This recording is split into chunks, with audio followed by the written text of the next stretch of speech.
Kejaksaan Negeri Empat Lawang, Sumatera Selatan menahan Muhammad Riza, Direktur CV Putra Agung, yang menjadi rekanan proyek pengadaan bibit talas bantaeng di Dinas Badan Pelaksanaan Penyuluhan Ketahanan Pangan, Kabupaten Empat Lawang tahun 2014 setelah dijadikan tersangka.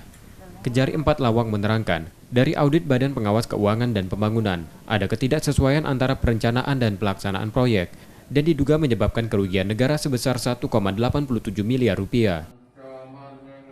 Faktanya tidak sesuai seperti yang diharapkan, sesuai dengan rencana dirap. Kemudian bibit ini harus ada izin edar dari Kementerian Pertanian. Sertifikatnya. Nah, ini tidak ada. Kejaksaan masih akan mengembangkan kasus dugaan korupsi dengan memeriksa sejumlah orang dari lingkungan Pemkab Empat Lawang. Sukma Aldino, Kompas TV, Empat Lawang, Sumatera Selatan.